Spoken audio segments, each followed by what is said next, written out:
Amigos y hermanos, en el último video hicimos una mención acerca de Marción de Sinope, indicando que había sido un gran desacierto que incluya a este hereje dentro de la lista de los padres de la Iglesia en la Biblia de estudio patrística.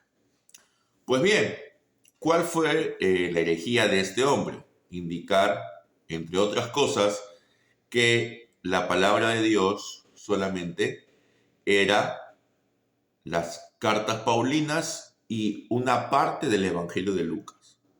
Para Marción de Sinope, eso era la palabra de Dios. Pues bien, ahora vamos a hablar de alguien que no llegó, por supuesto, a tal herejía, pero dentro de sus ideas, en la práctica, él da a entender algo similar. Nos referimos al señor Cyrus Scofield. Alguno de ustedes lo conocerá ya. Él es el famoso autor de las notas de la Biblia de referencia Scofield.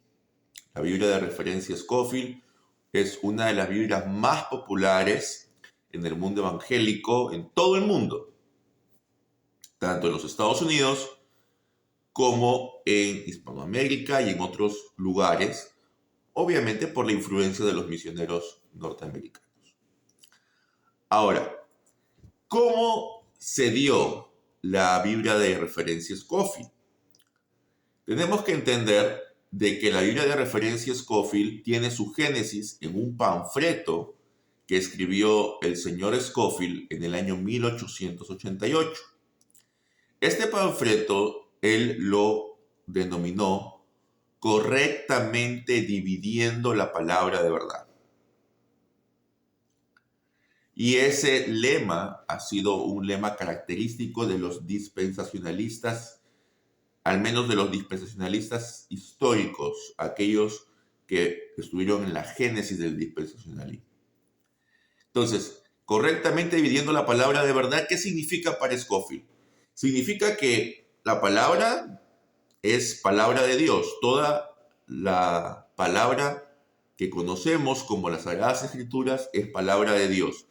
Pero, y ahí está el grave problema de Scofield, él dice, pero no toda la palabra es para la iglesia. Él dice, hay palabra que es para Israel y hay palabra que es para la iglesia. Y entonces él empieza a dividir. Y él llega a la conclusión de que la gran mayoría de las escrituras no son para la iglesia, son para Israel. Están dirigidas a Israel. Y no solo el Antiguo Testamento. Al igual que Marción, que decía que solo las cartas paulinas eran palabra de Dios, él dice, solo las cartas paulinas, otras cartas del Nuevo Testamento y algunas partes del Evangelio son para la iglesia.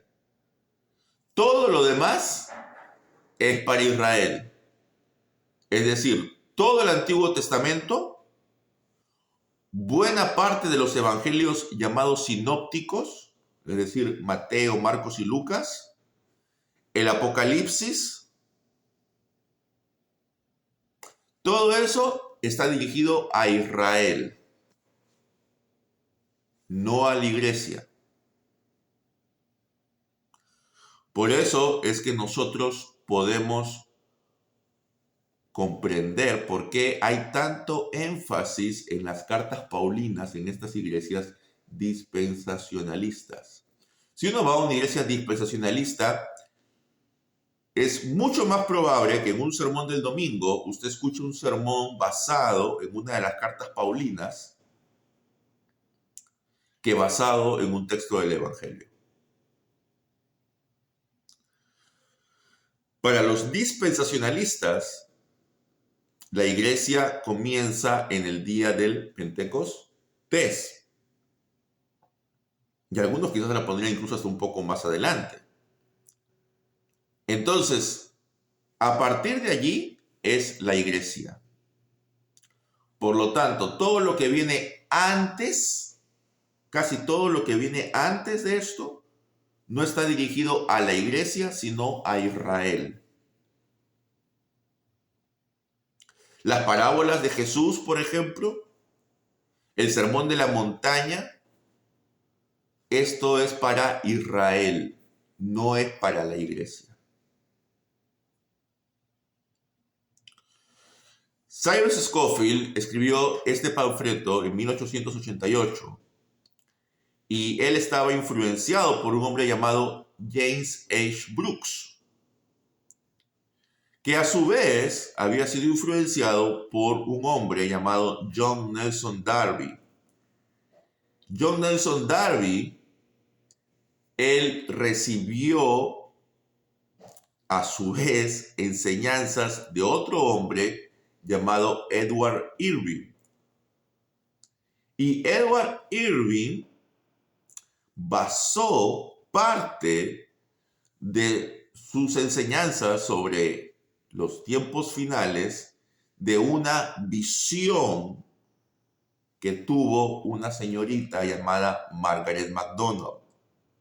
Entonces, si uno sigue la cadena de sucesos y de influencias, llega a la conclusión de que la visión que tuvo Margaret MacDonald acerca de la iglesia yéndose por los aires, lo que luego se conocería como el rapto pretribulacional en el esquema dispensacionalista, esta visión de Margaret MacDonald es el punto de inicio de toda esta serie de errores doctrinales. Algunos también incluso consideran a un jesuita, Manuel Lacunza, como una de las personas que también estaba dentro de este grupo de personas que apostaban por un rapto pretribulacional.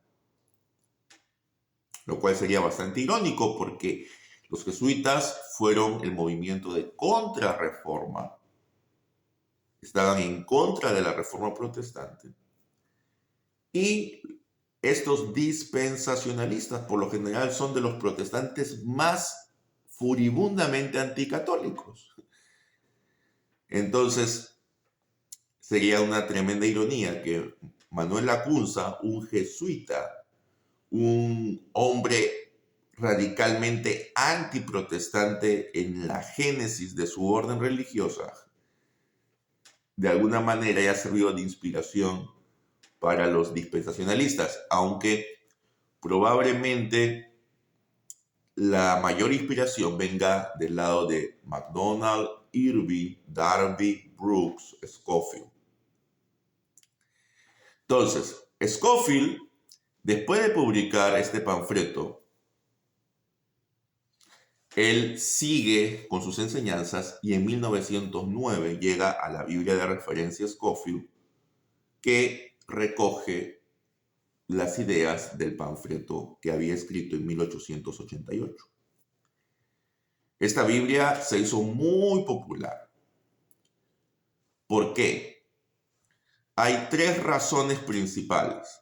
La primera era el contexto social y eclesiástico que estaba viviendo los Estados Unidos a inicios del siglo XX. La Biblia fue publicada en 1909. Y justo a inicios del siglo XX, muchos seminarios teológicos estaban en un proceso de modernización teológica. Algunos de sus profesores habían venido de Europa, principalmente de Alemania, y habían venido con nuevas ideas, con ideas en las que se criticaba los conceptos tradicionales bíblicos, donde se desafiaba la autoridad divina de las Escrituras, la autoría divina de las Escrituras, y se empezó a analizar las Escrituras como si fuera solo un libro más, un libro antiguo más, bajo las mismas condiciones en las que se analiza cualquier otro libro antiguo. Entonces, como los seminarios teológicos entraron en ese proceso de secularización y de modernización teológica, hubo una respuesta a eso. Y esa respuesta se llamó el movimiento fundamentalista, que en su origen fue algo bueno. Y se le llamó fundamentalista porque ellos enfatizaban los fundamentos de la fe. Porque los modernistas, ellos querían negar prácticamente todo. Todo lo que sea sobrenatural en las escrituras, ellos lo querían negar. Entonces, los fundamentalistas dijeron no. Las escrituras tienen un origen sobrenatural. Han sido inspiradas por el Espíritu Santo y muchos de los relatos que están en ellas son sobrenaturales. Los milagros de Jesús, por ejemplo, y otros milagros. Entonces, si tú le quitas todo lo sobrenatural a la Biblia, le estás quitando buena parte de su esencia y estás yendo en contra del Espíritu mismo. Y entonces, ¿qué pasó? La Biblia de referencia Scofield era una Biblia que dentro de las notas profetizaba de que la iglesia iba a pasar por un tiempo de acomodo, por un tiempo de tibieza, por un tiempo de que iba a suavizarse y de que iba a acomodarse al mundo. Lo que ellos le llamarían la era laodiciana de la iglesia. Y entonces, la gente que leía las notas de la Biblia de referencia Scofield decía, ay, miren, estamos en la era laodiciana, porque la iglesia está suavizándose, la iglesia está acomodándose con el mundo, la iglesia está modernizándose, secularizándose. Entonces, eso le dio credibilidad a las notas de Scofield, porque veían que las notas de Scofield se estaban cumpliendo, supuestamente. Otro punto que le dio auge a la Biblia de Scofield fue el surgimiento de una serie de institutos bíblicos. Esto está relacionado con lo anterior. Como los seminarios se habían modernizado, secularizado, entonces dijeron, ¿dónde vamos a entrenar a los futuros ministros? Ya no podemos confiar en los seminarios, no podemos confiar en los estudios avanzados de teología. Entonces tenemos que formar institutos bíblicos donde se formen hombres que defiendan la fe. Y por todos los Estados Unidos empezaron a brotar estos institutos bíblicos. Y todos estos institutos bíblicos tenían una doctrina dispensacional. Así que todos los pastores que se formaron en esos institutos bíblicos plantaron iglesias o llegaron a formar parte de iglesias y empezaron a enseñar el dispensacionalismo, y la Biblia clásica que ellos usaban era la Biblia de referencia Scofield.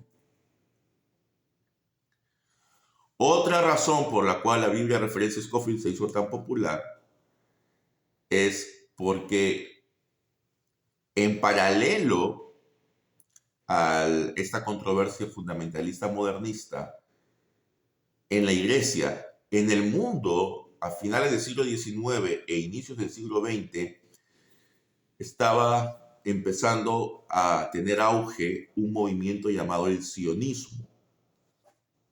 El sionismo era un movimiento en el cual se proclamaba el derecho de los judíos que estaban en ese momento esparcidos por todo el mundo, el derecho a regresar a la tierra que históricamente les había pertenecido en Medio Oriente. Entonces, justamente eso también era una de las cosas que predecía las notas de la Biblia Scofield. Ellos decían de que los judíos iban a regresar a la zona de Palestina. Y efectivamente, eso ocurrió. Y en 1948 las Naciones Unidas dieron el mandato, ¿no?, de dividir el territorio en dos y luego se formó el Estado de Israel. Entonces, eso fue otro suceso histórico que convalidaba las profecías, las notas de la Biblia de referencia Scofield.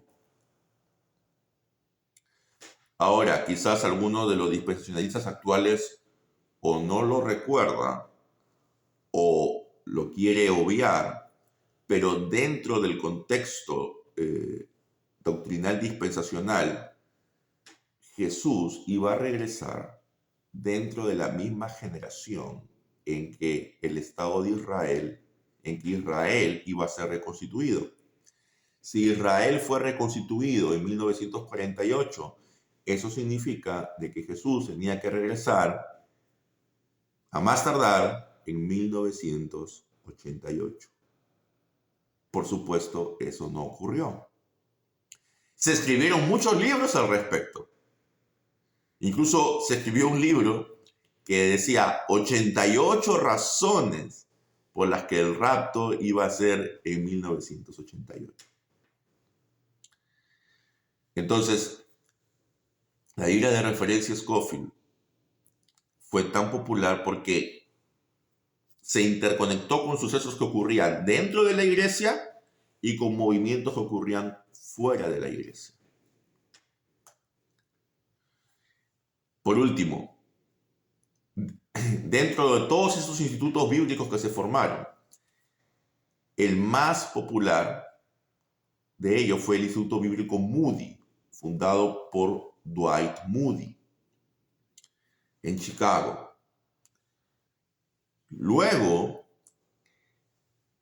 de que Scofield vaya a Dallas y fuera el pastor de la primera iglesia congregacional en Dallas, el sucesor de Scofield fue Louis Sperry Chafer.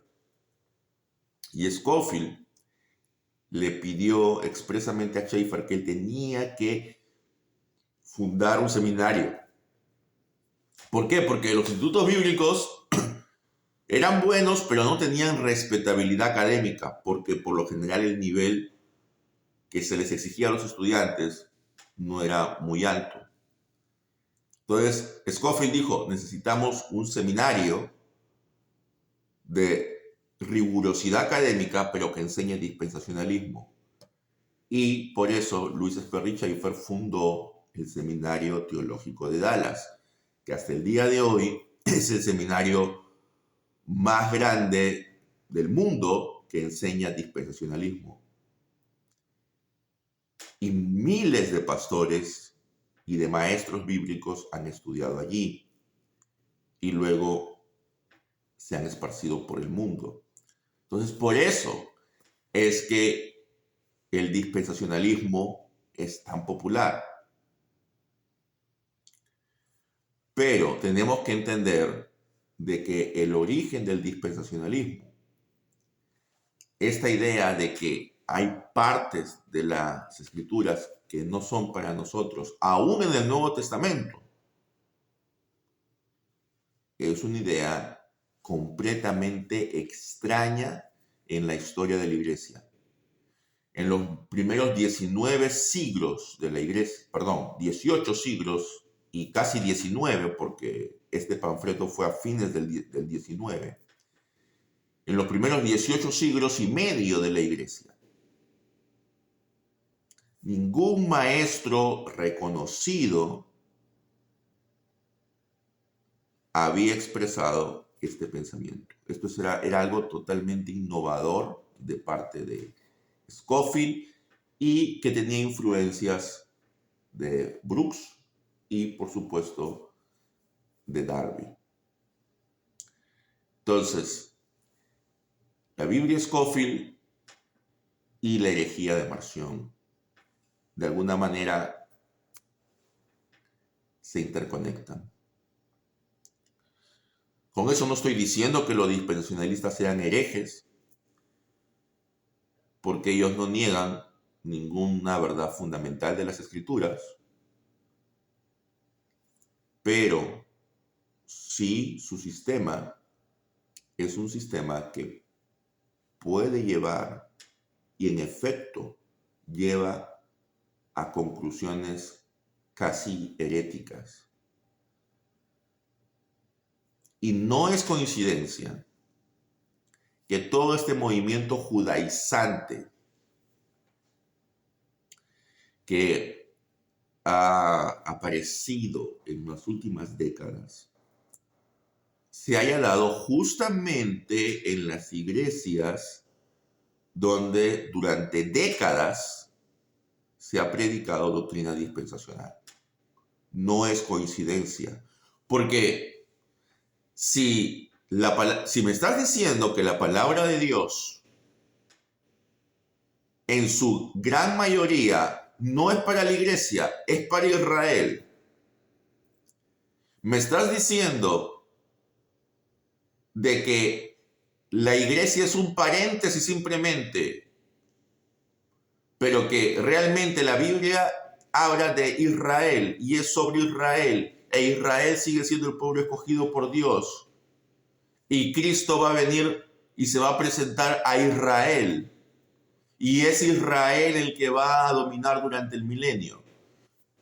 Si durante años he venido escuchando esto, ¿cuál va a ser la consecuencia? Bueno, la consecuencia va a ser de que va a ser Israel el centro para mí. Y voy a empezar a adoptar actitudes que no son parte de mi cultura, porque aparentemente Israel es el centro de la escritura. Entonces, hermanos, tengamos cuidado con esto. Y yo sé que algunos dirán, no, pero el dispensacionalismo ha cambiado, ahora ya se han moderado en algunos puntos. Es cierto, pero la génesis, la semilla está ahí. Y yo les invito a reflexionar si esto es verdad o no. Si tú has crecido en una iglesia dispensacional, tienes que entender que esa doctrina que te han enseñado a ti recién nació en el siglo XIX. Investiga, lee otras interpretaciones bíblicas. Hay personas que simplemente creen que la doctrina dispensacional es la verdad porque es a la única a la que han tenido acceso. Y no es así. Lean, investiguen. Dense cuenta de cómo están incorrectamente dividiendo la palabra de verdad. Cómo están cayendo en un gravísimo error. El Señor les bendiga, amados hermanos, y nos estamos viendo en otro video. No se olviden de activar la campana de notificaciones para saber cuándo se estrena un nuevo video. También de suscribirse al canal si no estás suscrito, de compartir este video con otros, especialmente con tus amigos dispensacionalistas, para que se den cuenta de lo que están creyendo y cuáles son sus implicancias. Y, por supuesto, si tienes alguna duda, algún comentario sobre este video o quieres que se haga un video sobre algún tema específico, entonces puedes también dejarlo en los comentarios. Que el Señor te guarde y nos vemos en un próximo video.